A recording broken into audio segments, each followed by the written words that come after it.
차라리 군대의 비상 사이렌이 울렸다면 익숙했을 것이다. 충남 서산으로 향하는 국도 위 강주희의 지프차는 정숙했으나 운전대를 잡은 그녀의 손은 피가 통하지 않을 듯 하얗게 굳어 있었다. 조수석에 던져둔 전역증은 그녀가 불과 며칠 전까지 중령 강주희였음을 증명했지만 지금 그녀의 머릿속을 지배하는 것은 군사작전의 냉철함이 아니었다. 그것은 방금 전 대곡리 이장에게서 걸려온 전화 한 통이었다. 주희요? 나요 이장. 맘 단단히 먹고 들어야 혀. 할매가. 박순자 할매가 쓰러졌어. 지금 서산의료원 응급실이요. 가슴이 쿵 하고 아스팔트 바닥으로 떨어지는 감각. 무슨 말씀이세요? 오늘 아침에도 통화했습니다. 쑥 버무리 해놓으신다고. 그것이 나중에 얘기요. 어여 와봐야 쓰겄어. 이장의 목소리에는 단순한 사고 소식을 전하는 것 이상의 절망이 깔려 있었다. 주희는 더 묻지 않았다. 707 특수임무단에서 배운 제1원칙. 상황 발생 시 최악을 가정하고 최고 속도로 이동하라. 그녀는 과속 카메라의 섬광 따위는 무시한 채 서산 시내로 차를 밀어 넣었다. 서산의료원 응급실 특유의 소독약 냄새와 고통에 찬 신음소리가 그녀를 맞았다. 링거 거치대들이 무질서하게 널린 복도 끝, 이장과 마을 노인 몇몇이 넋이 나간 표정으로 주저앉아 있었다. 이장님. 주희 왔는가? 이장이 퀭한 눈으로 그녀를 돌아봤다. 할머니는요? 어디 계세요? 저기. 중환자실로 막. 의식이 없으셔. 주희는 유리창 너머로 산소 마스크를 쓴 채 미동도 없는 할머니 박순자를 발견했다. 평생 흙만 만져온 거친 손이 하얀 시트 위에 무력하게 놓여 있었다. 대체 무슨 일이 있었던 겁니까? 아침에 저랑 통화하실 때만 해도 사기요. 옆에 있던 다른 할머니가 울음을 터뜨렸다. 그놈들이 서울서 온 박사님이라고 우리 노인네들 좋은 집, 좋은 땅 갖게 해준다고. 대곡리 마을회관에서 주희의 전신을 차가운 얘기가 스치고 지나갔다.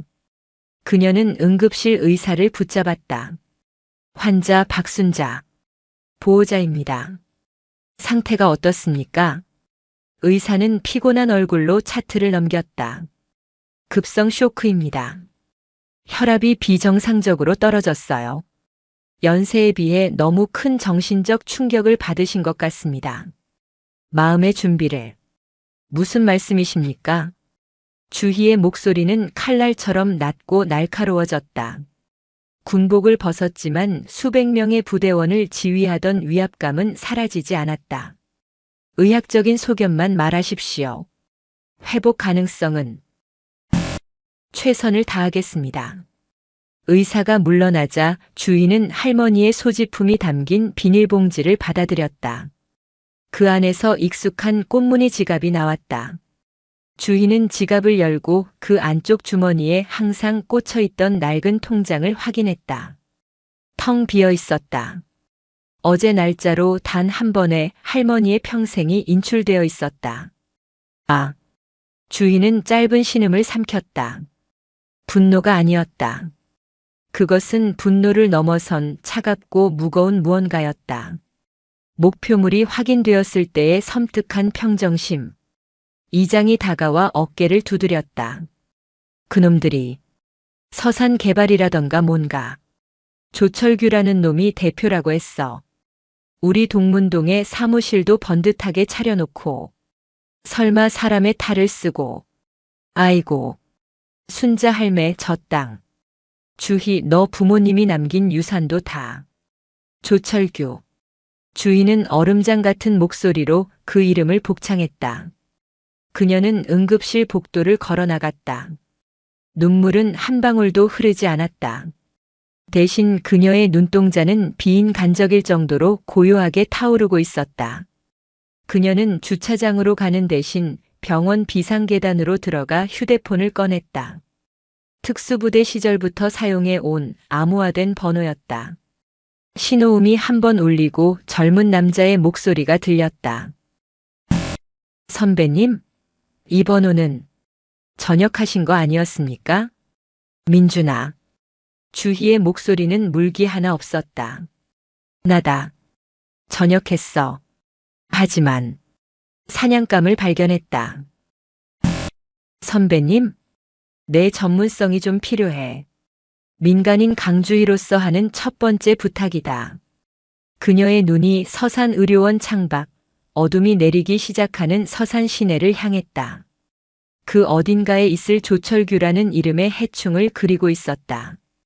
벌레 청소 시작해야지. 다음 날 새벽 서산 해미면의 공기는 안개로 축축했다. 강주희는 밤새 한숨도 자지 않았다. 할머니가 중환자실에 누워있는 지금 잠은 사치였다. 그녀는 이른 아침부터 어제 이장이 언급했던 해미면 대곡리 마을회관을 찾았다. 조철규 일당이 투자 설명회라는 이름의 약탈극을 벌인 현장이었다. 마을회관 내부는 노인들의 절망이 짙게 배어 있었다.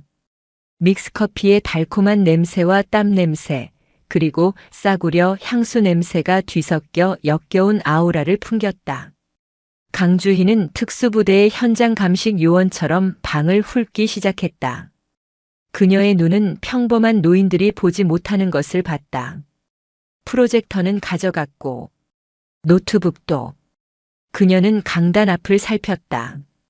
전원 케이블이 어지럽게 널려 있었다. 그때 그녀의 시선이 방구석에 처박힌 멀티탭에 멈췄다. 그리고 그 멀티탭에 꽂힌 어울리지 않는 물건에 고정되었다. 와이파이. 공유기. 보통의 시골 마을 회관에서 쓰는 통신사 기본 공유기가 아니었다. 검은색의 안테나가 여러 개 달린 고성능 라우터. 그것도 아주 새 것이었다. 노인들을 상대로 한 설명회에 왜 이런 고성능 라우터가 필요하지? 단순한 인터넷 연결? 아니면 강주희는 라우터의 모델명을 사진으로 찍었다. 그리고 현장을 계속 살폈다. 커피는 믹스커피를 대접했는데 여기 테이블 밑에서 굴러다니는 아직 채 마르지 않은 생수병 하나. 라벨이 없는 값비싼 수입 생수병이었다. 조철규. 그는 믹스커피 따위는 마시지 않는다는 건가? 그녀는 병을 비닐장갑을 낀 손으로 조심스럽게 집어들었다. 지문이 남아있을 것이다. 그때 마을 회관 문이 열리며 이장이 들어섰다. 주희. 여긴 어쩐 일로? 이장님. 어제 그놈들 몇 명이었습니까? 대표라는 조철규하고 양복 입은 젊은 놈 대여섯은 됐지. 아주 그냥 혀가 뱀처럼 굴더라니까. 그놈들 차는 뭘 타고 왔습니까? 시커먼 차였어. 번쩍번쩍한. 이 좁은 시골길에 그런 차는 처음 봤네. 주인은 마을회관 입구에 설치된 지금은 꺼져 있는 CCTV를 바라봤다. 이장님, 이 마을회관 CCTV 녹화 파일 좀 볼 수 있을까요? 읍내에 맡겨서라도. 이장이 고개를 저었다. 어제 그놈들이 좋은 걸로 새로 달아준다면서 떼어갔어. 녹화 장치까지 싹. 그땐 그게 고마운 일인 줄 알았지. 멍청하게도. 강주희는 입술을 깨물었다. 생각보다 훨씬 치밀했다. 단순한 사기꾼이 아니라 증거인멸까지 완벽하게 계획하는 조직이었다. 그녀는 다시 그 검은색 라우터를 노려봤다. 유일하게 남은 이상한 물건. 주인은 즉시 최민준에게 전화를 걸었다. 민준아. 어제 부탁한 거. 찾고 있습니다, 선배님. 조철규. 서산. 깨끗합니다. 너무 깨끗해서 수상할 정도입니다. 서산 개발 사업자 등록은 합법이고 세금 체납도 없고. 그런데 이 자식이 관련된 민사소송이 몇 개 있었는데 전부 증거 불충분으로 기각됐습니다. 상대는 전부 노인들이고요. 변호사도 지역에서 꽤 힘 좀 쓴다는 사람입니다. 이건 냄새가 심하게 납니다. 예상했던 바다. 주인은 라우터 모델명을 민준에게 불러주었다. 이게 왜 대곡리 마을 회관에 있는지 알아봐줘. 지금 당장. 라우터요? 알겠습니다. 주희는 대곡리 마을 회관을 나와 조철규의 소굴, 서산시 동문동으로 향했다. 서산개발이라는 간판이 번화가 빌딩 꼭대기층에 보란듯이 걸려 있었다. 그녀는 빌딩 맞은편 카페에 앉아 그곳을 지켜봤다. 1시간쯤 지났을까? 검은색 고급 세단이 빌딩 앞에 섰다. 뒷좌석에서 내리는 남자. 기름을 바른 듯 반질반질한 머리, 값비싼 맞춤 양복, 그리고 손목에서 번쩍이는 금시계. 겉모습은 완벽한 성공한 사업가였지만 그의 눈빛은 뱀처럼 차고 끈적였다. 조철규였다. 그가 빌딩 로비로 사라지자마자 주희의 휴대폰이 진동했다. 최민준이었다. 그의 목소리는 다급했다. 선배님, 그 라우터 미쳤습니다. 무슨 소리야? 그거 단순한 공유기가 아니에요. 일종의 미끼입니다. 해킹용 장비예요. 특정 신호를 받으면 주변의 모든 통신 기기 정보를 빨아들이는.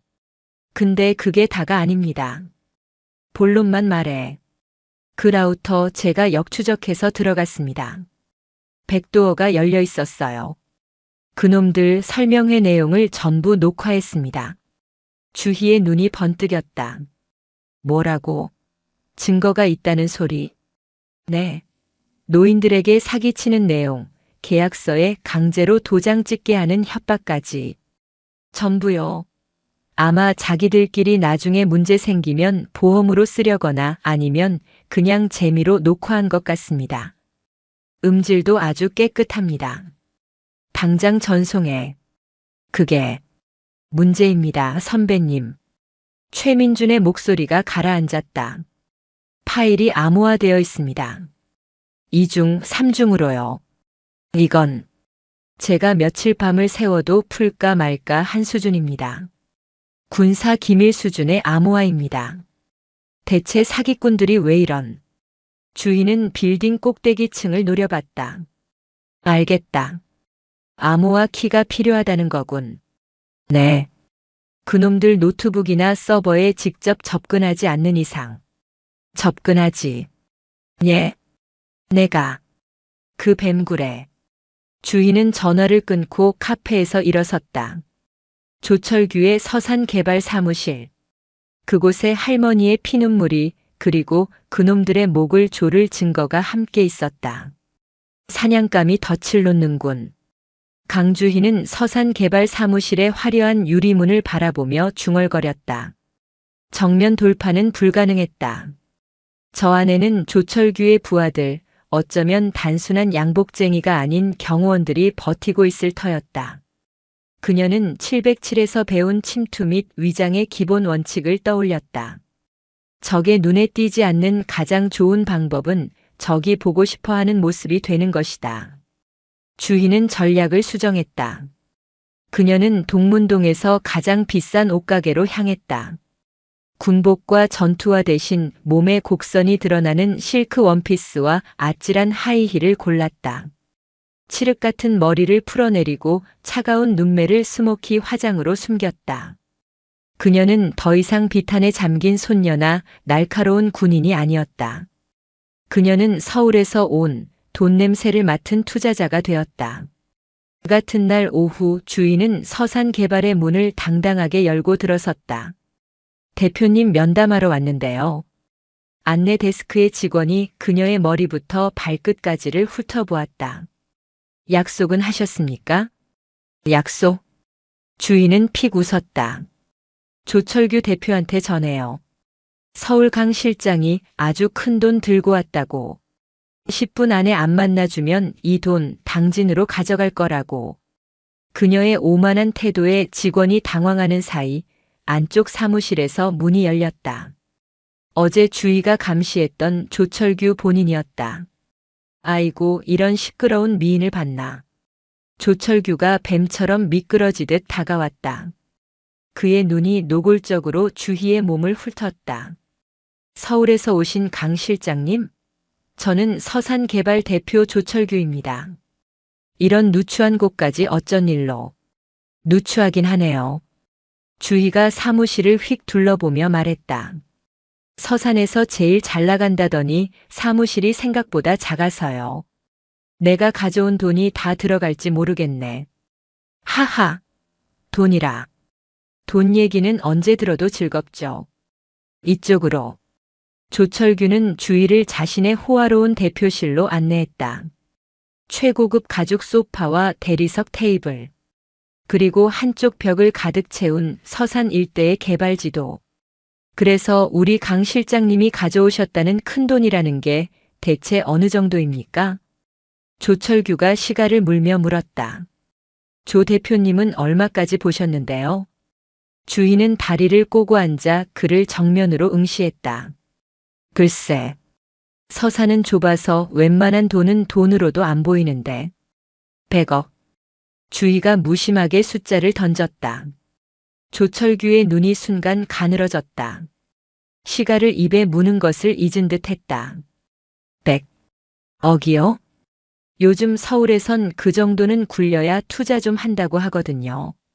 듣자 하니 조 대표님이 이 바닥에서 재주가 용하다고 해서요. 노인네들 땅 몇 푼에 사서 용도 변경하고 건물 올리고. 그런 재주. 주희는 노인네들이라는 단어에 힘을 주었다. 조철규의 미간이 미세하게 좁아졌다. 강 실장, 우리에 대해 조사를 좀 하셨나 봅니다. 돈이 100억인데 조사도 안 하고 옵니까? 중요한 건 조 대표님이 그 돈을 2배로 불려줄 수 있느냐죠. 합법이든 불법이든. 전 과정은 신경 안 써요. 결과만 주면 되지. 조철규는 음흉한 미소를 지었다. 그는 주희가 그런 부류의 사람이라고 확신한 듯 했다. 2배? 하.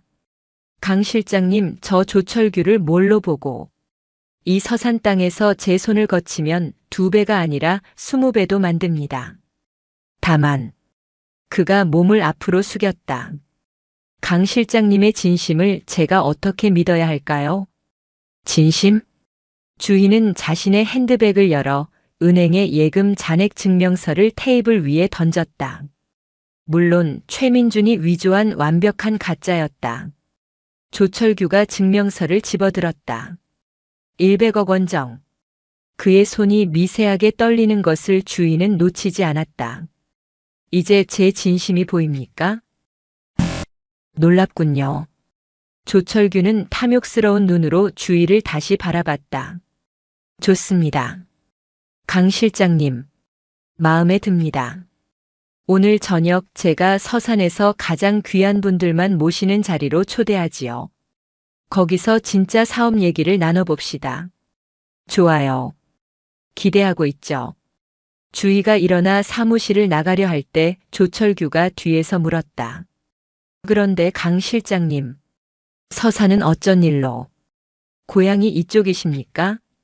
주희의 심장이 순간 차갑게 식었다. 그녀는 천천히 돌아보았다. 고향? 아니요. 돈 냄새 맡고 왔다고 했잖아요. 하. 그러시겠죠. 워낙. 우리 강 실장님 눈매가 꼭 이 동네 사람 하나를 닮아서 말입니다. 아주 독한 눈을 가진. 저녁에 뵙지요. 주희는 사무실을 나와 차에 올라탔다. 손바닥이 온통 땀으로 젖어 있었다. 707의 어떤 대테러 작전보다 더 숨막히는 심리전이었다. 그녀는 최민준에게 전화를 걸었다. 민준아, 미끼를 물었어. 오늘 저녁 그놈들 아지트로 초대받았다. 성공하셨군요, 선배님.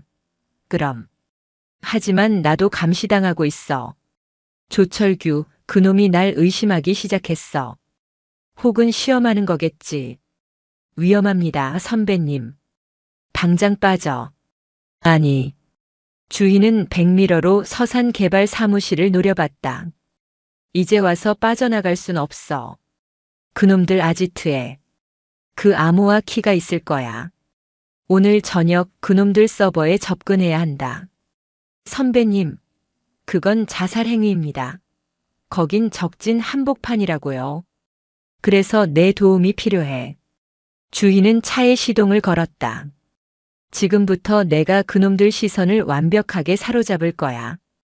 너는 그 틈을 타서 놈들의 방화벽을 뚫어. 내가 키를 찾을 시간을 벌어. 선배님, 할머니가 깨어나질 못하고 계신다. 주희의 목소리가 처음으로 가늘게 떨렸다. 시간이 없어, 민준아. 무슨 수를 써서든 그 녹음 파일 내가 들어야겠다. 휴대폰 너머로 최민준의 깊은 한숨이 들려왔다. 알겠습니다. 작전 시작하겠습니다. 선배님, 절대 무리하지 마십시오.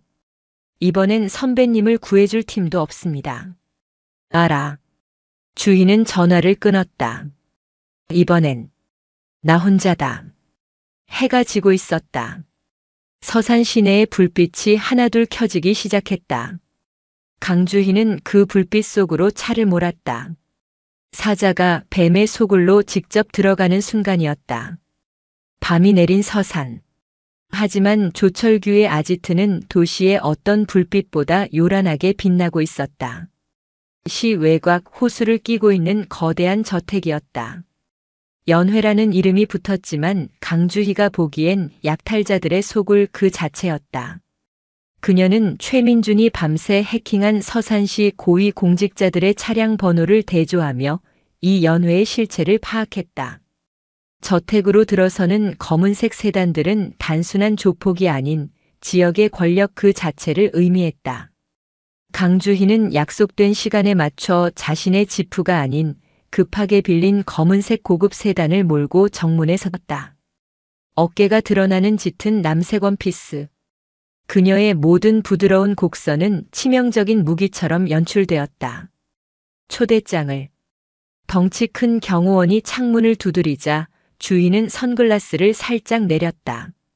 조철규 대표가 서울 강 실장은 얼굴이 초대장이라고 전하던데. 그녀의 오만한 말투에 경호원이 주춤했다. 그는 귀에 꽂힌 무전기에 짧게 속삭이더니 굳은 얼굴로 문을 열었다. 저택 내부는 사치와 향락이 흘러넘쳤다. 샹들리에에서 쏟아지는 빛은 사람들의 탐욕스러운 눈동자 속에서 남반사됐다. 시가 연기와 값비싼 향수 냄새, 그리고 샴페인 거품이 터지는 소리. 아이고, 우리 귀한 손님 오셨네. 조철규가 붉어진 얼굴로 다가와 주희의 허리에 자연스럽게 손을 올리려 했다. 주희는 그 손을 잡는 대신 그의 손목에 찬 시계를 부드럽게 쓰다듬었다. 조 대표님, 시계가 아주 번쩍거리네요. 이 동네 어르신들 눈이 꽤 밝으신가 봐요. 하하. 조철규가 과장되게 웃었다. 우리 강 실장님은 농담도 꼭 이렇게 뼈가 있단 말이야. 자, 이리 와요. 소개할 분들이 많아. 조철규는 주희를 이끌고 연회장 중앙으로 향했다. 그가 소개하는 인물들은 서산시 의회 의원, 지역 경찰서의 간부, 심지어 언론사 국장까지. 그들은 주희의 100억이라는 미끼를 문 조철규가 잡아온 또 다른 고객이었다. 이분은 서울에서 아주 크게 그림을 그리시는 강 실장님이셔. 우리 서산에 큰 관심이 있으시다고. 시의원이라는 자가 기름진 손으로 명함을 건넸다. 아, 강 실장님. 반갑습니다. 서산. 참 좋은 동네입니다.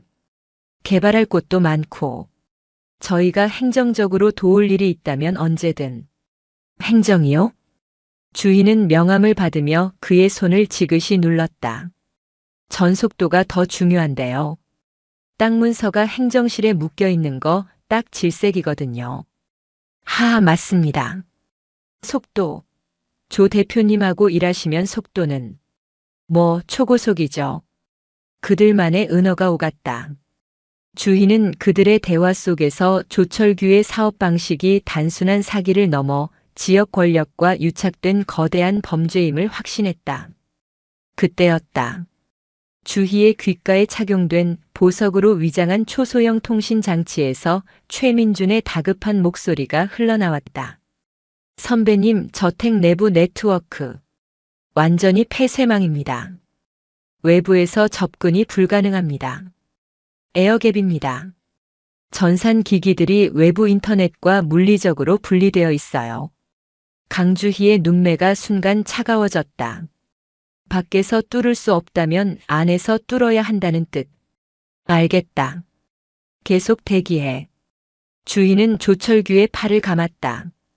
조 대표님, 이런 시끄러운 자리는 질색이라서요. 아까 말씀하신 진짜 사업 얘기, 그 지도 좀 봐야겠어요. 내 돈 100억이 어디에 그림을 그릴지 내 눈으로 직접 봐야죠. 조철규의 눈이 번뜩였다. 그는 주희의 대담함을 시험하고 싶어졌다. 좋습니다.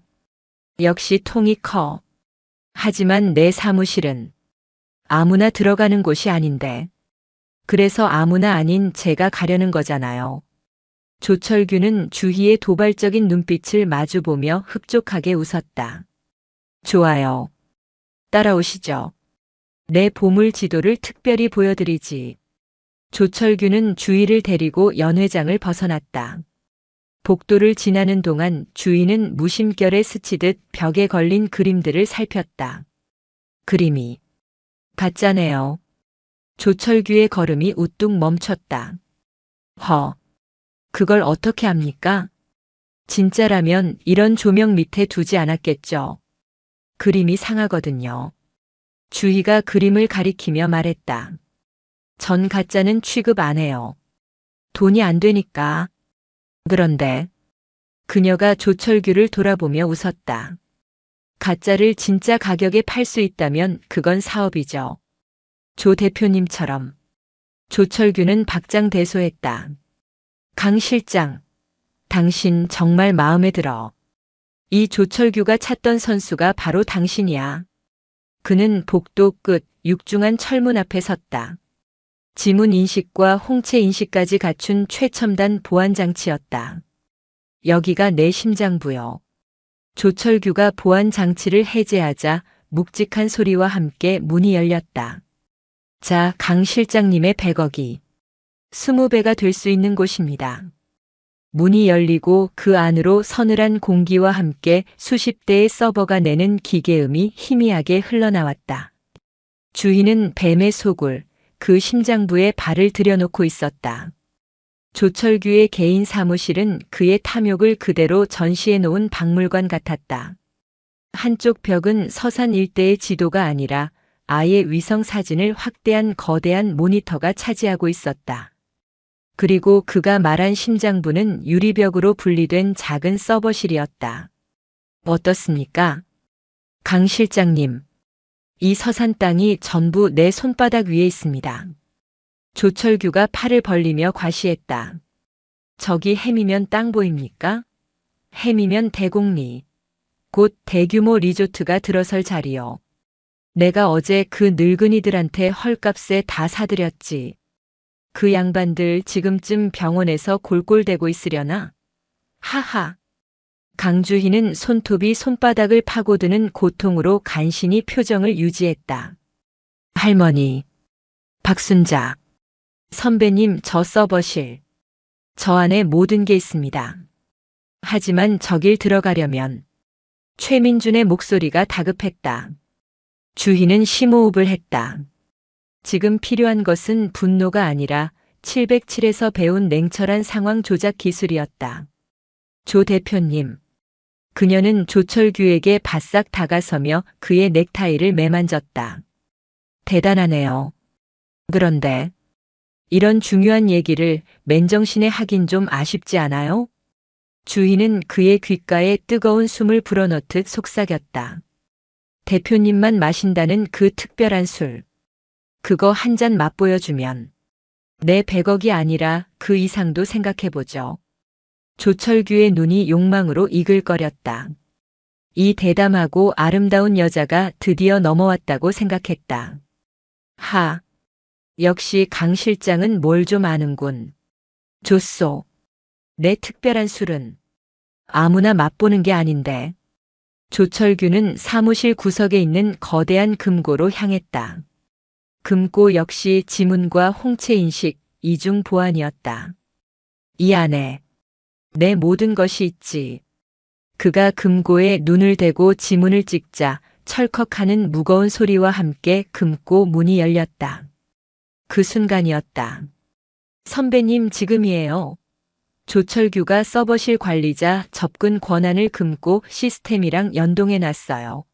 지금 금고가 열리면서 서버실 방화벽에 일시적인 틈이 생겼어요. 최민준의 목소리와 동시에 주희의 눈에 금고 안이 들어왔다. 수십 년은 되어 보이는 희귀한 술병. 그리고 그 옆에 반짝이는 검은색 소형 저장 장치. 노트북에 꽂는 방식의 군대에서나 볼 법한 특수 하드웨어 키였다. 저거다. 그런데 조 대표님. 주희는 조철규가 술병을 꺼내려 몸을 돌린 사이 그에게서 등을 보이며 유리병 너머 서버실을 가리켰다. 저 서버 저렇게 불이 번쩍거리는데 해킹당할 염려는 없어요? 요즘 세상이 어떤 세상인데. 해킹? 조철규가 코웃음을 쳤다. 강 실장 이건 외부와 연결이 안 되어 있어요.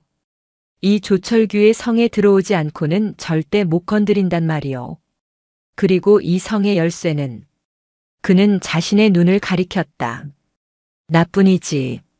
저 서버실에 접근하려면 내 허락과 저기 그는 금고 안에 하드웨어 키를 턱짓했다. 저 열쇠가 있어야 하오. 저게 없으면 안에 자료가 있어도 그냥 검은색 돌덩이야. 바로 그때 조철규의 주머니에서 휴대폰이 울렸다. 그의 표정이 순간 굳어졌다. 잠깐. 실례하지. 조철규는 전화를 받으며 사무실을 가로질러 창가로 향했다. 그의 목소리가 낮고 사나워졌다. 뭐야? 아직도. 그 늙은이 그렇게 둬. 의식 돌아오면 시끄러워져. 그래. 서산의료원 중환자실. 문 앞에 사람 붙여놔. 아무도 못 들어가게. 특히 가족이라는 것들. 강주희의 전신이 얼어붙었다. 할머니. 조철규가 가족을 언급했다. 그가 자신을 의심하고 덫을 놓고 있는 것일 수도 있었다. 아니, 어쩌면 그는 아직 강주희가 박순자 할머니의 손녀라는 사실을 모를 수도 있었다. 하지만 중요하지 않았다. 그는 지금 강주희의 유일한 피부치를 인질로 잡고 있었다. 조철규가 전화를 끊고 돌아섰다. 그의 뱀 같은 눈이 주희를 훑었다. 미안하군. 사업이라는 게 뒤처리가 항상 깔끔해야 해서. 강주희는 아무 말도 하지 않았다. 그녀는 천천히 조철규에게 다가갔다. 하이힐 소리가 사무실의 정적을 또각또각 울렸다. 그녀는 조철규의 넥타이를 잡아당겼다. 조철규가 당황한 듯 뒷걸음질 치자 그녀는 그를 벽으로 밀어붙였다. 조 대표님. 강 실장? 왜 이래? 사업. 그렇게 하는 거 아니에요. 주희의 눈이 얼음장처럼 차가워졌다. 뒤처리는 깔끔하게가 아니라 확실하게 해야죠. 그녀는 그의 귓가에 속삭였다. 내가 그 방법 가르쳐 줄까요? 조철규가 침을 삼키는 사이 주희는 그의 넥타이를 놓아주며 활짝 웃었다. 전혀 다른 방금 전보다 훨씬 매혹적인 미소였다. 술. 빨리 안 줘요. 나 성질 급한 거 알잖아요. 조철규는 긴장이 풀린 듯 허탈하게 웃었다. 허허. 진짜. 강 실장. 사람을 들었다 놨다 하는군. 알겠어. 여기 앉아 계셔. 조철규가 금고로 다시 몸을 돌려 술병을 조심스럽게 꺼내는 그 찰나. 선배님 지금. 주희는 핸드백에서 이미 최민준이 준비해둔 위조된 소형 저장 장치 립스틱 모양으로 위장안을 꺼냈다. 조철규의 등이 완벽하게 그녀를 향해 있었다. 강주희의 손이 움직였다.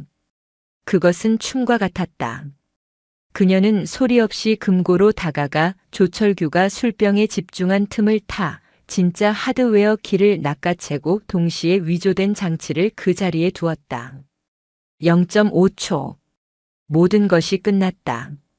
조철규가 술병을 들고 돌아섰을 때 강주희는 소파에 다리를 꼬고 앉아 그를 기다리고 있었다.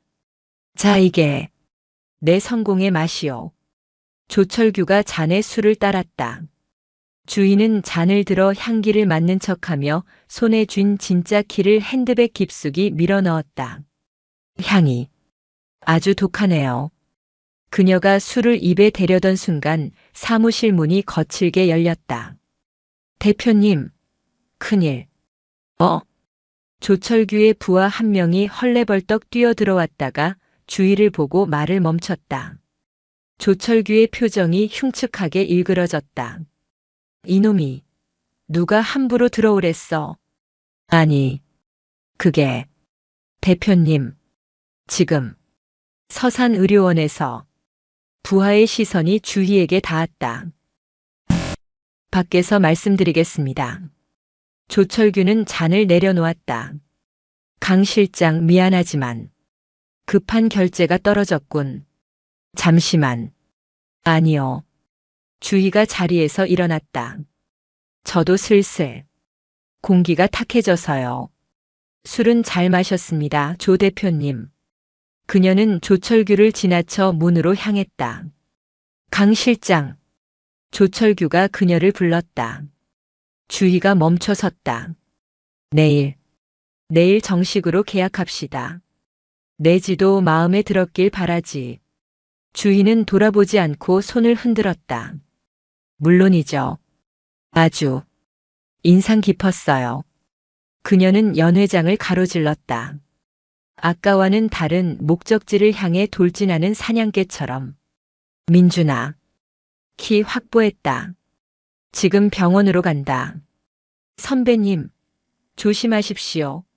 그놈들 서산의료원으로 인력을 더 보낸 것 같습니다. 방금 그 전화.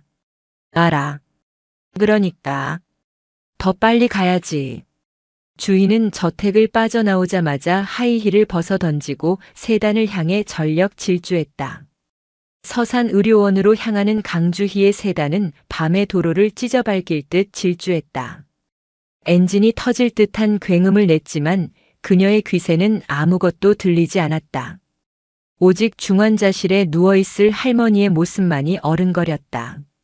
선배님, 병원 입구입니다. 정문 응급실 입구. 전부 그놈들입니다. 최소 4명. 최민준의 목소리가 통신장치를 타고 흘러나왔다. 알아. 차량 번호. 서산. 허. 3404. 응급실 입구에 정차 중입니다.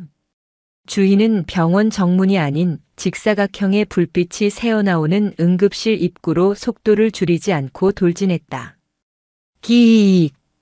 검은색 세단이 응급실 입구를 막고 있던 서산허 3404 차량의 뒷공무니를 그대로 들이받았다. 컵! 차 안에서 대기하던 조철규의 부하 2명이 충격으로 앞 유리에 머리를 쳐박았다. 주희는 충격의 여파로 에어백이 터지기 직전 안전벨트를 풀고 차에서 굴러나왔다. 그녀의 몸은 707에서 단련된 반사신경으로 움직였다. 뭐야, 저 미친. 정문에서 달려오던 다른 2명이 그녀를 발견하고 소리쳤다. 강주희는 그들을 기다리지 않았다. 그녀는 응급실 자동문을 향해 달렸다. 자동문이 열리고 그녀는 피냄새와 소독약 냄새가 뒤섞인 병원 복도로 뛰어들었다. 저 여자 잡아. 뒤에서 고함 소리가 들렸다. 주희는 엘리베이터를 기다릴 시간이 없었다. 비상계단 문을 발로 차고 들어갔다. 선배님, 3층. 중환자실 복도 끝. 한 놈 더 있습니다. 그놈이 대장 같습니다. 처리한다. 그녀는 계단을 2칸씩 성큼성큼 뛰어 올라갔다. 3층 비상계단 문을 열자 조용한 복도 끝 중환자실 입구에서 담배를 피우려던 험상궂은 사내가 그녀와 눈이 마주쳤다. 누구야 당신? 그는 조철규의 부하 중에서도 가장 질이 나쁜 해결사였다. 박순자 할머니 보호자. 보호자? 조 대표님이. 아무도 들이지 말라고. 사내가 주머니에서 무언가를 꺼내려 하자 주희가 먼저 움직였다. 그것은 싸움이 아니었다. 제압이었다. 주희는 사내의 손목을 꺾어 안쪽으로 파고들었다. 사내가 고통으로 비명을 지르려는 순간 주희의 손날이 그의 목 측면 급소를 정확하게 가격했다. 컥. 사내는 소리도 못 내고 복도 바닥으로 쓰러졌다. 주희는 그가 완전히 의식을 잃은 것을 확인하고서야 중환자실 문을 열었다. 여긴. 보호자분. 간호사가 그녀를 막아섰지만 주희의 눈빛을 보고 얼어붙었다. 그녀는 박순자 할머니의 침대로 곧장 향했다. 할머니는 여전히 산소 마스크에 의지한 채 미동도 없었다. 하지만 주희의 눈에는 보였다. 할머니의 손가락이 미세하게 떨리고 있었다. 할머니. 그녀는 할머니의 손을 잡고 싶었지만 지금은 그럴 시간이 없었다. 민준아. 지금부터 전쟁을 시작한다. 주희는 중환자실 한 구석 간호사 스테이션의 전산기기에 자신이 가져온 노트북을 연결했다. 그리고 조철규에게서 훔친 하드웨어 키를 꽂았다. 선배님, 연결됐습니다. 키 인식됩니다. 세상에. 암호 해독 시작합니다. 노트북 화면에 복잡한 코드들이 폭포수처럼 흘러내렸다. 밖에서 웅성거리는 소리가 들렸다. 아까 들이받은 차량의 부하들이 깨어나고 1층의 경비들이 몰려오는 소리였다. 선배님, 시간이 없습니다. 그놈들. 올라옵니다. 얼마나 걸려? 최소 5분. 하지만 이 파일은 지금 바로 열립니다. 최민준이 가장 용량이 작은 그러나 가장 치명적으로 보이는 파일을 먼저 해독했다. 선배님, 지금 전송합니다. 이건 강주희의 노트북 화면에 파일 하나가 생성되었다. 음성 녹음. 해미면 대곡리 마을회관. 주희는 헤드셋을 끼고 파일을 실행했다. 처음에는 시끄러운 잡음과 노인들의 웃음소리가 들렸다.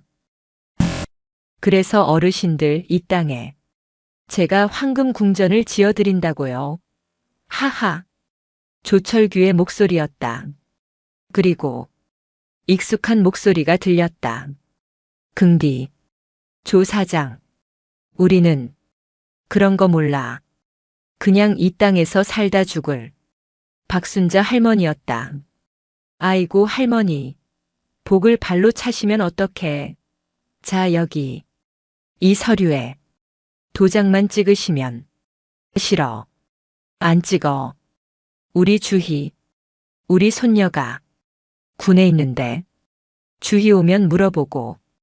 주희요? 아, 그 중령이라는 손녀딸. 할머니. 그 손녀딸이 할머니 밥 먹여줘요? 이 땅 지금 팔면. 아니, 나한테 맡기면. 10억이 20억이 되는. 싫다니까. 내 땅은 우리 아들 딸 목숨값이야. 안 돼. 이 노친네가. 진짜. 퍽 하는 둔탁한 소리가 들렸다. 그리고 이어지는 조철규의 잔인한 목소리. 할머니. 내가 좋게 말할 때 찍어. 아니면 그 자랑스러운 손녀딸. 휴가 나왔다가 불구가 돼서 돌아갈 수도 있어. 내가 어떤 놈인지 아직도 모르겠어? 할머니의 울음소리. 겁에 질린 다른 노인들의 침묵. 강주희는 헤드셋을 벗었다. 그녀의 얼굴은 어떤 감정도 담고 있지 않았다. 너무 큰 분노는 오히려 표정을 지워버렸다. 그녀는 노트북을 닫았다. 선배님? 괜찮으십니까? 민준아. 예, 선배님. 모든 파일, 모든 녹음, 모든 영상, 지금 당장 서산경찰청 그리고 충남지방경찰청 마지막으로 서울에 있는 모든 언론사 사회부 기자들에게 뿌려. 예. 하지만 선배님 그러면 선배님의 신원도 내 이름으로. 주희는 중환자실 문을 열고 복도로 나섰다. 복도 저편 엘리베이터에서 조철규의 부하들과 병원 보안 요원들이 뒤엉켜 달려오고 있었다. 전 707특임단 중령 강주희 이름으로. 그녀는 쓰러진 해결사의 허리춤에서 무전기를 빼들었다. 그리고 채널을 돌려 조철규의 부하들이 사용하는 주파수에 맞췄다. 조철규.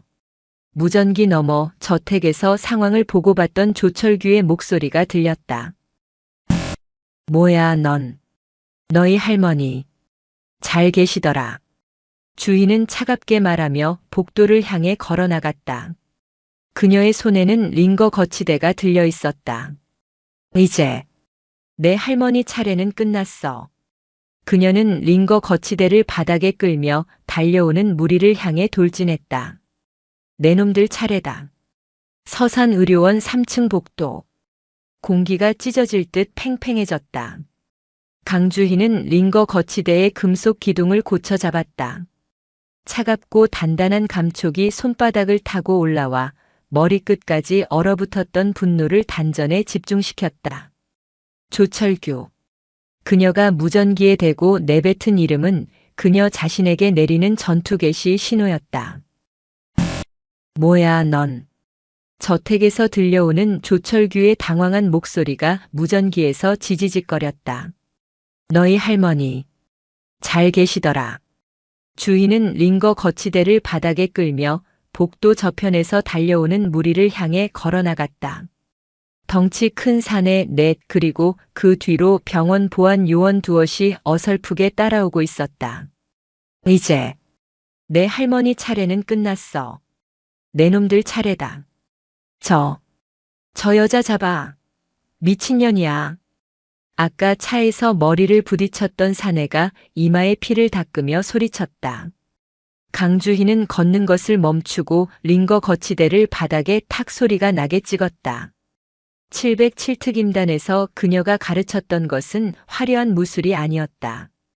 가장 효율적으로 가장 신속하게 최소한의 움직임으로 상대를 무력화시키는 생존 기술이었다. 선배님, 5초 뒤 3층 전체 전원이 나갑니다. 병원 비상전력으로 전환되는데 10초. 그 틈을 이용하십시오. 최민준의 목소리가 귓속에 통신장치를 울렸다. 셋, 둘, 하나. 펑. 하는 소리와 함께 복도 전체가 암흑에 휩싸였다. 비상구 유도 등의 희미한 녹색빛만이 어둠을 갈랐다. 뭐야? 불 켜. 사내들이 당황하여 소리치는 순간 강주희는 이미 움직이고 있었다. 그녀는 빛이 아니라 소리와 공간을 읽었다. 첫 번째 사내가 복도 중앙에서 허우적거렸다. 주희는 링거 거치대를 휘두르지 않았다. 그대로 밀고 들어가 금속 기둥의 끝으로 사내의 명치를 정확하게 가격했다. 커헉. 숨이 막힌 사내가 쓰러지는 소리. 어디야? 어디? 두 번째 사내가 소리가 난 방향으로 주먹을 휘둘렀다. 주희는 이미 그 자리에 없었다. 그녀는 사내의 측면으로 파고들어 팔꿈치로 관자놀이 바로 아래 턱관절을 강타했다. 우두둑 하는 불길한 소리와 함께 사내가 비명을 삼켰다. 그때 병원 비상전력이 탁 하고 들어왔다. 복도 천장의 비상등이 깜빡이며 지옥도 같은 풍경을 드러냈다. 두 명의 사내가 이미 복도 바닥에 쓰러져 경련하고 있었다. 남은 두 명의 사내와 보안 요원들은 얼어붙은 채 어둠 속에서 나타난 악귀처럼 링거 거치대를 든 주위를 바라봤다. 에이. 괴물 같은 년. 남은 사내 하나가 허리춤에서 무언가를 꺼냈다. 접이식 칼이었다. 죽여. 그가 칼을 들고 달려들자 병원 보안 요원들은 겁에 질려 뒷걸음질 쳤다. 강주희는 정면으로 마주섰다. 그녀는 링거 거치대에 바퀴 달린 하단부를 발로 걷어찼다. 거치대가 복도를 가로질러 미끄러지며 칼을 든 사내의 정강이를 강타했다. 악! 사내의 균형이 무너지는 찰나 주인은 그의 칼을 쥔 손목을 잡아 비틀었다. 707 대검술의 기본. 손목 제압. 아악! 칼이 바닥에 쨍그랑 소리를 내며 떨어졌다. 주인은 그대로 사내의 팔을 꺾어 어깨 뒤로 넘기고 무릎으로 등을 찍어 눌러 바닥에 처박았다. 마지막 남은 사내는 전의를 완전히 상실했다. 그는 공포에 질린 눈으로 주위를 바라보며 뒷걸음질 쳤다. 오지 마. 주인은 그를 향해 천천히 걸어갔다. 조철규에게 전해. 그녀의 목소리는 얼음 조각 같았다. 도망칠 곳은 없다고. 사내는 뒤돌아 도망치기 시작했다. 엘리베이터 버튼을 미친 듯이 눌러댔다. 강주희는 그를 쫓지 않았다. 그녀는 무전기를 다시 주워들었다. 조철규는 아무 말도 하지 않았지만 거친 숨소리로 그가 모든 것을 듣고 있음을 알 수 있었다. 들었지, 조철규. 이게 시작이야. 지지직. 주희. 조철규가 분노로 떨리는 목소리로 그녀의 이름을 불렀다. 내가 감히. 내까지 깨. 내가 누군지 이제 알았나? 주인은 중환자실 문을 다시 흘끗 보았다. 할머니. 민준아. 지금 상황. 난리 났습니다, 선배님. 서산경찰청 서버가 마비될 지경입니다. 언론사들은 지금 당장 서산으로 출발하고 있습니다. 충남지방청에서도 특별수사팀이 꾸려졌습니다. 조철규의 저택과 서산개발사무실로 동시에 향하고 있습니다. 지역 경찰은 일부 조철규와 유착된 것으로 의심되는 라인 전부 입을 닫았습니다. 하지만 이미 늦었습니다. 녹취 파일에 그들 이름까지 전부 거론됐으니까요. 좋아. 주인은 복도 창문 밖을 내다보았다. 멀리서 아주 많은 수의 경찰차 사이렌 불빛이 서산의료원을 향해 모여들고 있었다. 선배님, 그 병원. 곧 경찰에 포위될 겁니다. 지금 빠져나오셔야 합니다. 아니. 주인은 중환자실로 다시 들어갔다. 간호사들이 구석에 숨어 떨고 있었다. 할머니. 박순자 환자. 지금 당장 이 병원에서 가장 안전한 곳으로 옮겨야 합니다. 네. 그리고 경찰이 곧 올 겁니다. 그들에게 이 병원에서 일어난 모든 일을 증언해 주십시오. 주희는 할머니의 이마를 조심스럽게 쓸었다. 아직 의식은 없었지만 아까보다 호흡이 조금은 편안해진 듯 했다. 할머니, 조금만 더 버티세요. 그녀는 중환자실 비상 통로를 통해 병원 지하 주차장으로 향했다. 그녀가 타고 온 세단은 이미 엉망이 되었을 터. 지하 2층. 그녀가 미리 봐두었던 병원 관계자용 출입구로 향하는 순간 최민준의 다급한 목소리가 다시 들렸다. 선배님, 조심하십시오. 조철규의 진짜가 움직이기 시작했습니다. 진짜라니? 그놈들. 경찰이 아닙니다. 저택으로 향하던 경찰 병력이 누군가의 방해를 받고 있습니다. 그리고 선배님, 병원 지하 주차장. CCTV가 방금 전부 꺼졌습니다. 강주희의 걸음이 우뚝 멈췄다. 지하 주차장의 어둠 속에서 서산허 3404 차량이 아닌 번호판조차 없는 검은색 벤 차량이 헤드라이트를 번쩍 켰다. 차 문이 열리고 양복을 입은 사내들이 내렸다. 그들은 아까 복도에서 만난 조폭들과는 질이 달랐다. 조용하고 침착했으며 전원 귀에 무전기를 꽂고 있었다. 강주의 중령. 맞으십니까? 선두의 날카로운 눈매의 사내가 입을 열었다. 조철규 대표께서 손님으로 정중히 모시라고 하시는군요. 주희는 자신이 실수했음을 깨달았다. 조철규는 단순한 사기꾼이나 조폭 두목이 아니었다. 이 정도의 전문 인력을, 그것도 경찰의 움직임까지 방해하며 운용할 수 있는 자였다. 그녀가 훔친 하드웨어 키는 빙산의 일각이었을지도 모른다. 내가 거절한다면 그럴 일은 없을 겁니다. 사내가 재킷 안쪽을 살짝 보였다. 권총집은 아니었지만 분명 테이저건이나 그와 유사한 비살상 제압 무기였다. 박순자 여사님, 지금 중환자실에서 다른 곳으로 옮겨지고 계십니다. 저희 쪽 의료진에 의해서요. 강주희의 전신이 그 자리에서 얼어붙었다. 내 놈들.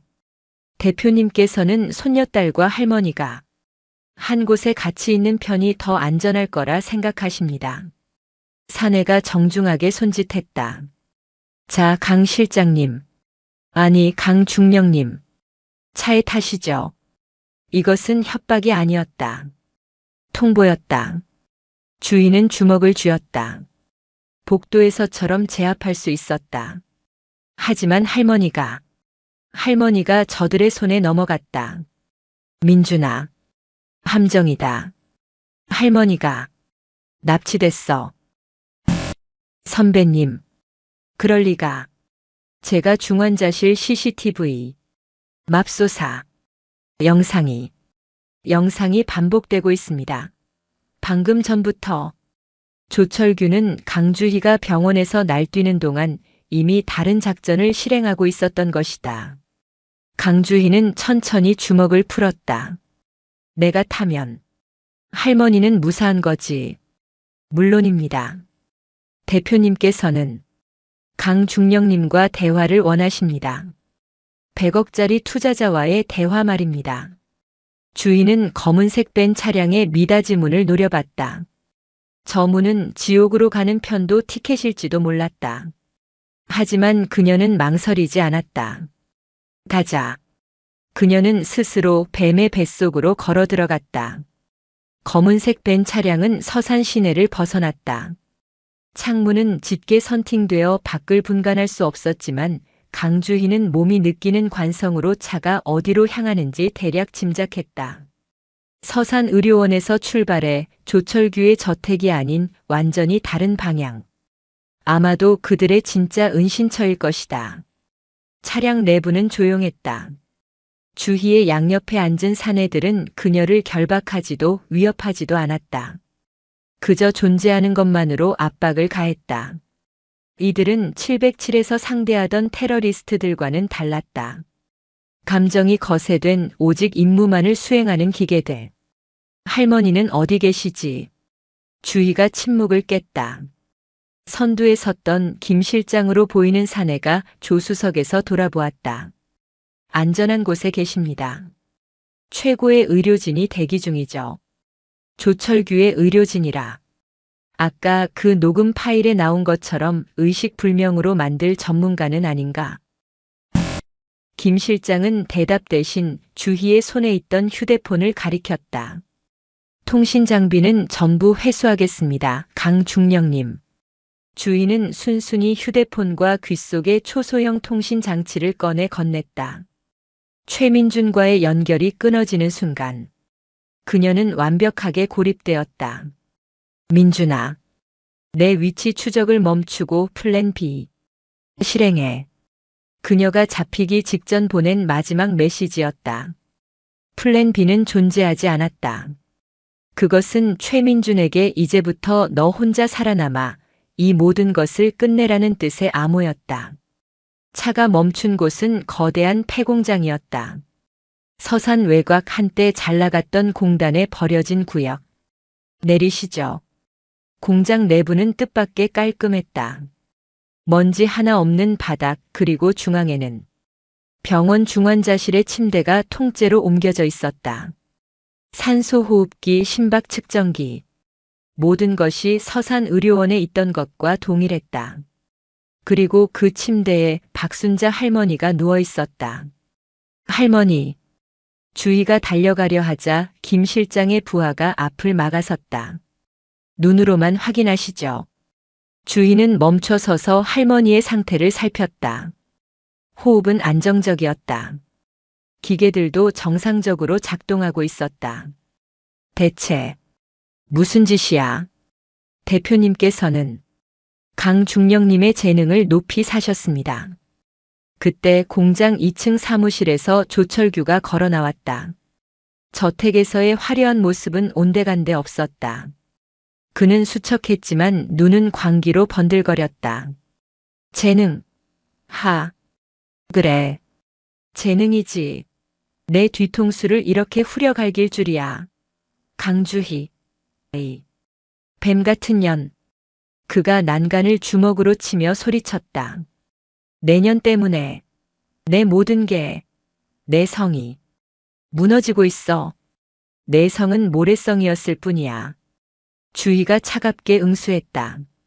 언론은 난리가 났고 경찰은 내 놈을 잡으러 혈안이 됐어. 충남지방청에서 내려온 수사팀은 내 놈 연결고리들부터 조이고 있겠지. 넌 끝났어, 조철규. 끝나? 하하. 내가? 이 조철규가? 조철규가 비틀거리며 1층으로 내려왔다. 그는 주희 앞이 아닌 박순자 할머니의 침대 옆에 섰다. 내가 왜 끝났지? 나한테는 이게 있는데. 그가 할머니의 산소 마스크에 손을 가져다 댔다. 멈춰. 주희의 목소리가 찢어질 듯 울렸다. 김 실장의 부하들이 동시에 주희에게 테이저건을 겨눴다. 에이, 이 늙은이가 내 보험이야. 내 방패라고. 알겠어? 조철규는 공포에 질린 쥐처럼 헐떡였다. 경찰이? 언론이? 오라고 해. 이 늙은이 목숨줄 끊어지는 거 전국에 생중계라도 해줄 테니까. 내년이 뿌린 거 내년이 거둬야지. 안 그래? 주희는 깨달았다. 조철규는 이미 이성을 잃었다. 그는 협상을 하려는 게 아니었다. 그는 인질극을 벌이고 있었다. 내가 뭘 원할 것 같아, 강중령? 조철규가 주희에게 다가왔다. 돈? 아니, 내 돈은 이미 묶였겠지. 명예? 그것도 아니야. 난 자유가 필요해. 내가 훔쳐간 키. 그리고 내 후배놈이 가지고 있을 원본 데이터. 그거 전부 파기해. 그리고 언론에, 경찰에. 내가 가짜 정보를 흘렸다고, 개인적인 원한 때문에 나를 모함했다고. 그렇게 말해. 내가 미쳤다고? 미쳤지. 넌 내 할머니 때문에 미친년이 되는 거야. 조철규의 말이 끝나기 무섭게 김 실장이 주희의 옆구리에 테이저건을 꽂았다. 지지직. 수만 볼트의 전류가 온몸을 관통했다. 근육이 비명을 지르며 제멋대로 뒤틀렸다. 707에서 수없이 받았던 고문 저항 훈련. 하지만 이것은 차원이 달랐다. 정신이 아득해졌다. 그녀는 바닥에 쓰러져 가쁜 숨을 몰아쉬었다. 조철규가 그녀의 머리채를 잡아챘다. 정신이 들어, 이년아? 내가 아무리 날고 기는 특수부대 나부랭이라도 이 늙은이가 내 손에 있는 한, 넌 그냥 손녀딸이야. 그는 주희를 바닥에 내동댕이 쳤다. 김 실장. 예, 대표님. 2년. 싹싹 빌 때까지. 교육 좀 시켜. 대표님. 김 실장이 조철규를 막아섰다. 흥부는 가라앉히시죠. 강중령은 우리의 협상 카드이기도 합니다. 시끄러워. 내 놈은. 조철규가 김 실장의 멱살을 잡으려 하자 김 실장의 눈빛이 차갑게 변했다. 대표님, 저는 서산개발의 직원이 아닙니다. 대표님의 아버님께서 대표님의 안전을 위해 저를 고용하셨죠. 그리고 제 임무는 대표님을 안전하게 이 나라에서 내보내는 것입니다. 뭐? 조철규가 당황했다. 김 실장은 조철규를 무시하고 쓰러진 주희를 내려다봤다. 강중령. 상황 파악이 됐을 거라 믿는다. 그는 주희 앞에 소형 녹음기 하나를 던졌다. 내 목소리로 모든 것은 나의 조작이었다고 녹음해라. 그러면 너와 내 할머니 둘 다 살려주겠다. 강주희는 경련하는 몸을 일으켜 세우려 애썼다. 굴욕감과 분노가 뒤섞였다.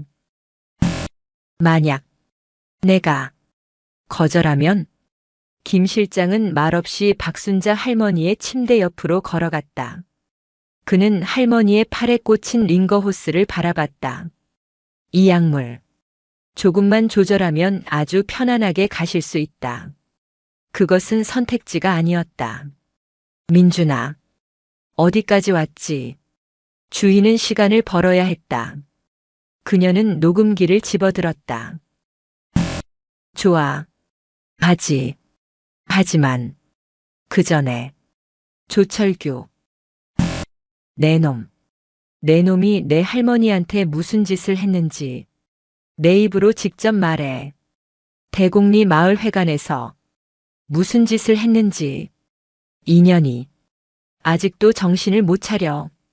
조철규가 달려들려 하자 주희가 녹음기를 바닥에 던지는 신용을 했다. 말 안 하면 나도 안 해.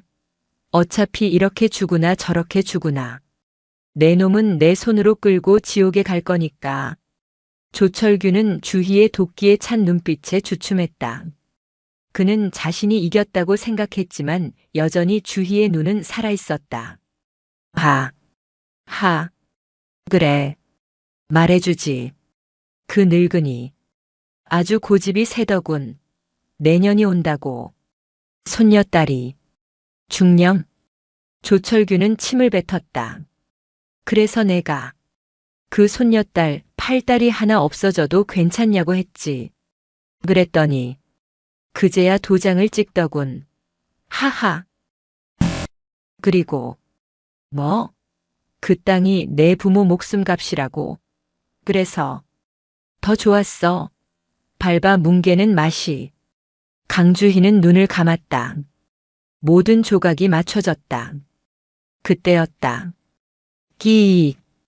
쾅. 폐공장의 육중한 철문이 무언가 거대한 것에 부딪혀 뜯겨져 나갔다. 뭐야? 조철규와 김 실장의 부하들이 경악하며 입구를 바라봤다. 먼지 구름 속에서 거대한 굴착 기포 크레인의 삽이 공장 내부로 밀고 들어왔다. 그리고 그 뒤로 수십 대의 트랙터와 경운기가 헤드라이트를 켜고 공장을 포위하고 있었다. 에이, 이것들. 굴착기 운전석에서 대곡리 마을 이장이 확성기를 들고 외쳤다. 조철규, 이게만도 못한 놈아. 우리 순자 할매, 우리 주희, 당장 내놓지 못해. 이장님? 주희는 제 눈을 의심했다. 트랙터와 경운기에서 낫과 쇠스랑 삽을 든 해미면의 노인들과 농민들이 함성을 지르며 쏟아져 나왔다. 우리 돈 내놔라, 이 사기꾼 놈아. 순자 할매 살려내. 김 실장과 그의 부하들이 당황했다. 이들은 특수부대원이나 경찰은 상대해봤어도 분노한 수십 명의 농민을 상대할 매뉴얼은 없었다. 뭐해? 막아. 저것들 쏴버려. 조철규가 미친 듯이 소리쳤다. 김 실장이 테이저건을 꺼내 노인들을 향해 겨누었다. 멈추지 않으면 쏩니다. 쏴라. 이장이 굴착기에서 뛰어내려 맨 앞을 막아섰다. 쏴. 차라리 쏴 죽여라. 이 땅에서 평생 뼈 빠지게 일한 죄밖에 없는 우리들. 내 놈 같은 버러지한테 죽는 거 억울하지도 않다. 그 순간 강주희가 움직였다. 조철규와 김 실장의 시선이 모두 농민들에게 쏠린 틈. 그녀는 바닥을 기어 조철규의 발목을 낚아챘다. 조철규가 균형을 잃고 넘어졌다. 지금이야. 주희가 소리쳤다. 동시에 공장 2층 창문이 깨지며 검은 그림자 셋이 로프를 타고 내려왔다. 최민준? 선배님, 죄송합니다. 플랜 B가 이장님께 연락드리는 거였습니다. 최민준과 그가 데려온 707 전역자 출신 보안팀 동료들이었다. 김 실장이 당황하여 최민준에게 테이저건을 겨누는 순간 강주희는 넘어진 조철규를 방패 삼아 김 실장에게 돌진했다. 조철규, 넌 못 죽여. 그녀는 조철규의 몸을 아는 채 김 실장과 그대로 부딪혔다. 폐공장 내부는 순식간에 아수라장이 되었다. 잡아! 저놈들 다 잡아! 분노한 농민들이 낫과 삽을 들고 김 실장의 부하들에게 달려들었다. 이장님은 굴착기로 입구를 막아 검은색 벤 차량의 퇴로를 차단했다. 선배님 괜찮으십니까? 최민준과 그의 동료들이 강주희를 보호했다. 할머니. 주희는 경련하는 다리를 이끌고 침대로 달려갔다. 김 실장. 조철규가 바닥을 기며 외쳤다. 도망쳐야. 하지만 김 실장은 조철규를 쳐다보지도 않았다. 그의 눈은 오직 강주희에게 고정되어 있었다. 이 모든 상황을 기획한 자. 강중령. 내년에. 김 실장이 주희를 향해 달려들려 하자 최민준의 동료가 그를 덮쳤다. 특수부대 출신들의 격투가 벌어졌다. 강주희는 할머니의 링거 호스를 확인했다. 다행히 김 실장이 약물을 주입하지는 않은 상태였다. 민준아, 이 침대 통째로 밖으로 빼내야 해.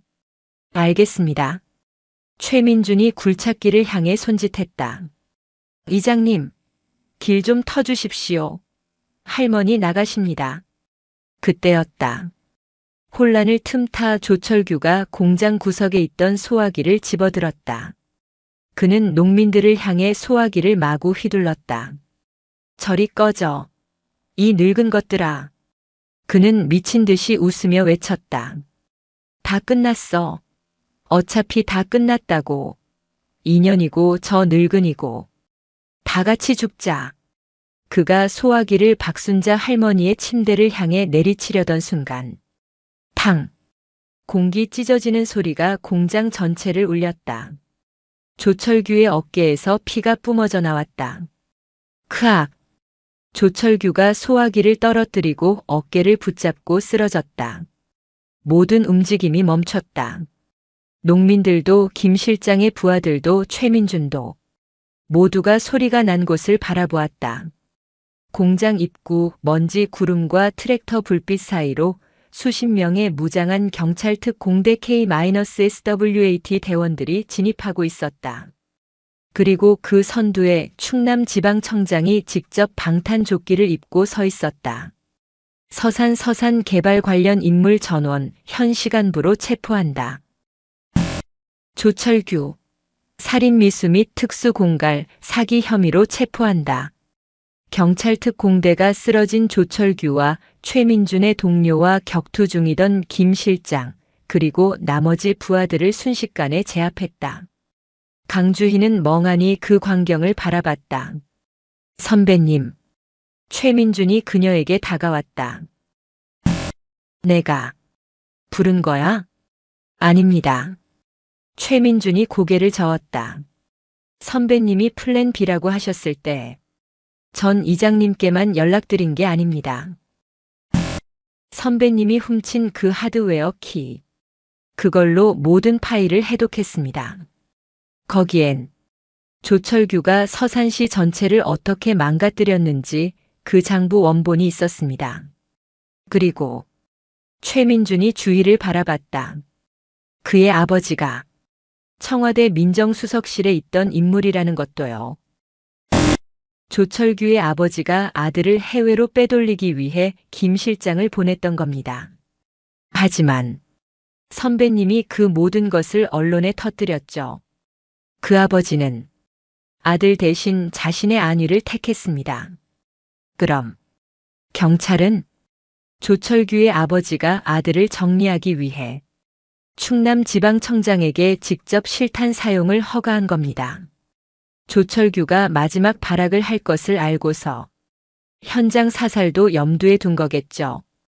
강주희는 피를 흘리며 끌려가는 조철규를 바라봤다.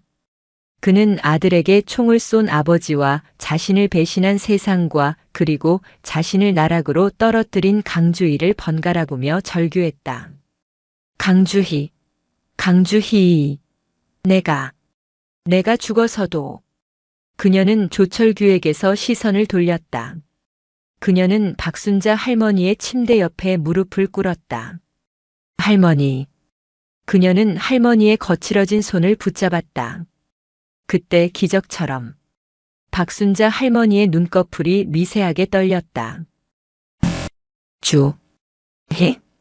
가뭄에 갈라진 논바닥 같은 목소리가 산소 마스크 안에서 희미하게 새어나왔다.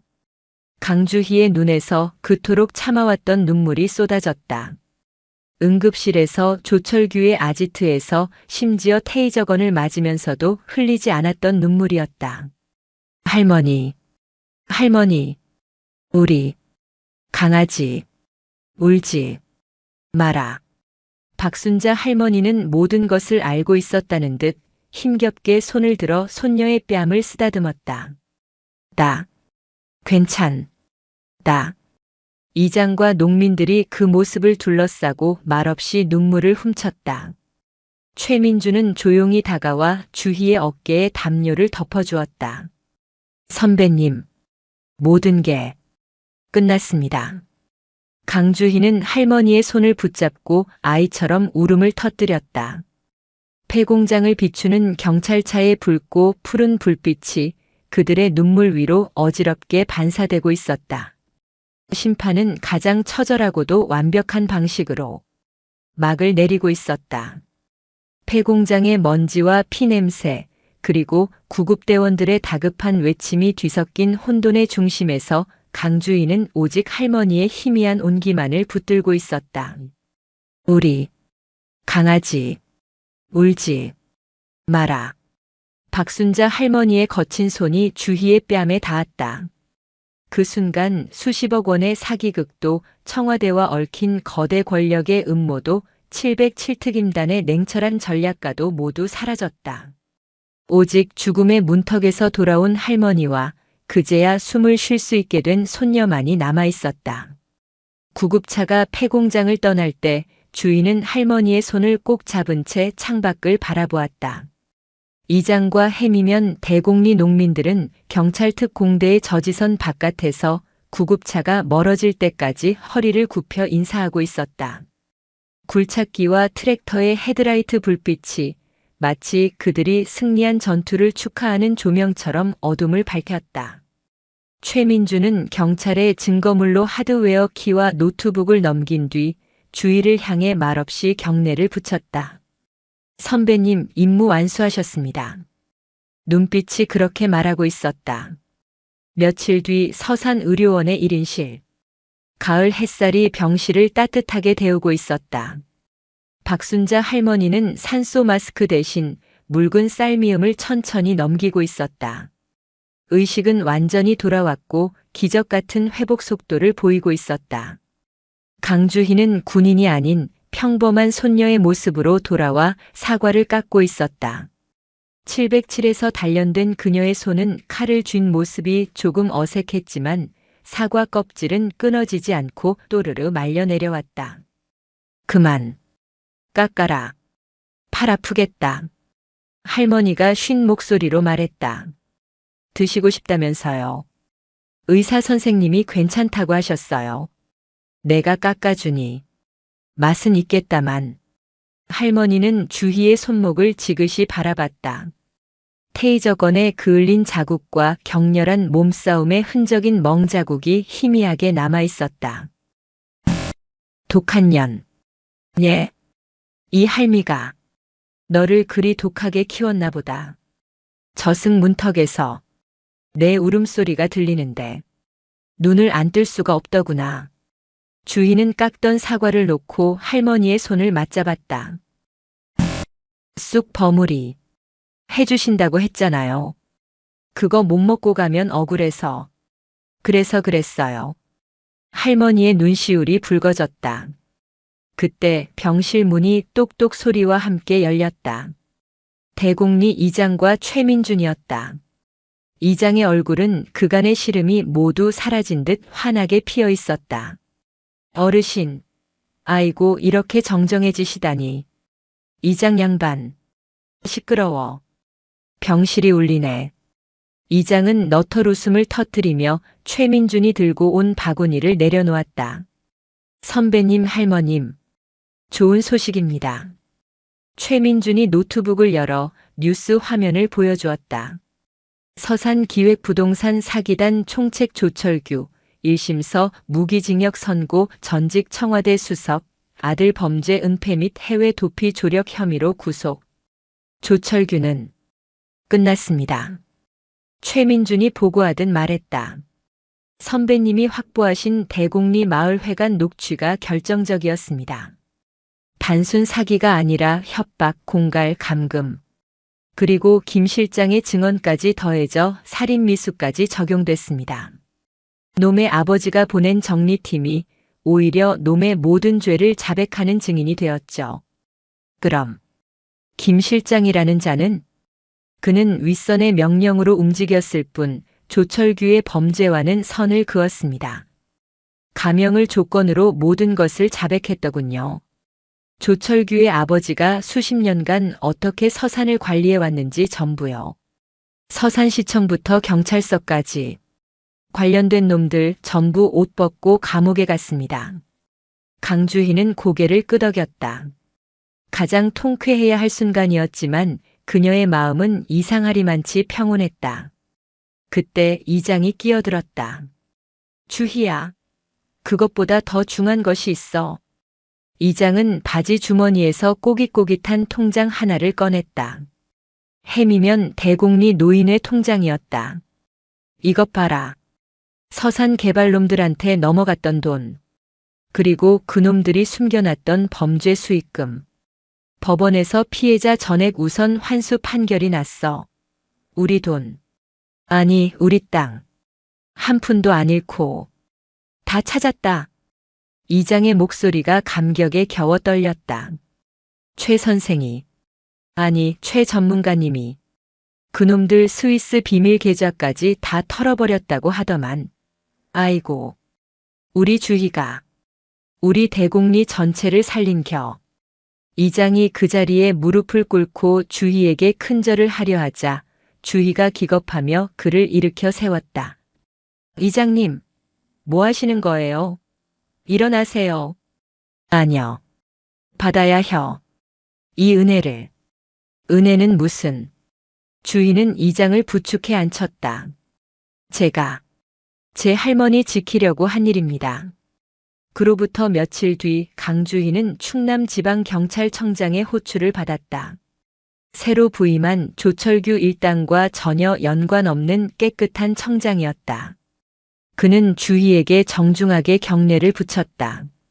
강주희 전 중령님, 드릴 말씀이 없습니다. 청장실의 창밖으로 서산 시내가 평화롭게 내려다 보였다.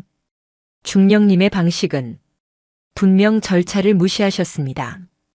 민간인 신분으로 범죄 현장에 잠입하고 증거를 불법으로 탈취하셨죠. 저희 경찰 조직으로서는 곤란한 입장입니다. 하지만 청장이 미소를 지었다. 덕분에 서산, 아니 충남 전체에 박혀있던 거대한 암덩어리를 도려낼 수 있었습니다. 경찰 조직이 시민 한 사람에게 너무나 큰 빚을 졌습니다. 그는 책상 위에 놓인 서류 봉투 2개를 주희 앞으로 밀었다. 이것은 언론에 보도되지 않은 중령님의 공로를 아는 몇몇 기업과 독지가들이 모은 포상금입니다. 액수가 상당합니다. 그리고 이것은 명예경찰 위촉장과 경찰청장 특별감사장입니다. 청장은 주희를 바라보았다. 강주희는 잠시 창밖을 바라보다가 명예경찰 위촉장과 감사장이 든 봉투를 집었다. 이것만 받겠습니다. 중령님, 포상금은 제가 받을 이유가 없습니다. 주희는 돈이 든 봉투를 청장에게 다시 밀었다. 이 돈 전액 해미면 노인복지기금으로 기부해 주십시오. 제 이름이 아닌 서산 시민의 이름으로요. 저는 명예도 돈도 필요 없습니다. 다만 그녀는 청장을 똑바로 바라보았다. 다시는 이 땅에서 힘없고 늙었다는 이유로 평생을 바친 땅을 빼앗기고 피눈물 흘리는 어르신들이 없도록 해주십시오. 그게 제가 바라는 전부입니다. 청장은 자리에서 일어나 주희에게 다시 한번, 이번에는 군인이 아닌 한 인간으로서 깊이 허리를 숙였다. 그해 겨울이 지나고 따뜻한 봄바람이 해미면에 불었다. 대곡리 박순자 할머니의 집 마당에는 노란 산수유가 만개했다. 강주희는 707의 전투복도 강 실장의 화려한 원피스도 아닌 편안한 몸빼 바지 차림으로 텃밭에 물을 주고 있었다. 그녀의 곁에는 최민준이 어설픈 자세로 호미질을 거들고 있었다. 선배님, 저 그냥 서울 가서 보안회사나 차릴까 봅니다. 농사는 제 적성이 아닌 것 같습니다. 시끄럽고 흙이나 골라. 내가 뿌린 거 내가 거둬야지. 주희가 웃으며 핀잔을 주었다. 최민주는 조철규 사건 이후 아예 회사를 그만두고 선배의 경호를 핑계로 해미면에 눌러앉아 있었다. 주희야, 민준 총각, 밥 먹어라. 그때 대청마루에서 박순자 할머니의 정정한 목소리가 울려 퍼졌다. 두 사람이 흙을 털고 마루로 올라가자 상다리가 휘어질 듯한 밥상이 차려져 있었다. 그리고 그 중앙에는 김이 모락모락 나는 쑥 버무리가 놓여 있었다. 할머니, 약속은 지켜야지. 늦었지만 먹어봐라. 주희는 쑥 버무리 한 점을 입에 넣었다. 쌉싸름한 쑥 향기와 달콤한 팥고물이 입안에 퍼졌다. 일장에서 그토록 그리워했던, 그러나 비극으로 인해 놓쳤던 바로 그 맛이었다. 눈물이 핑 돌았지만 이번에는 울지 않았다. 세상에서 제일 맛있어요, 할머니. 오냐, 오냐? 천천히들 먹어. 박순자 할머니는 밥 한 그릇을 뚝딱 비우는 손녀와 어설픈 농사꾼이 된 청년을 바라보며 주름 가득한 얼굴로 환하게 웃었다. 강주희는 비로소 깨달았다. 그녀가 지켜낸 것은 수백억의 돈이나 땅이 아니었다. 이 평범하고도 소중한 할머니의 쑥 버무리 하나를 함께 나눌 수 있는 이 따뜻한 오늘이었다. 대곡리의 땅은 피눈물 대신 봄의 향기를 머금고 그렇게 제 주인을 되찾았다.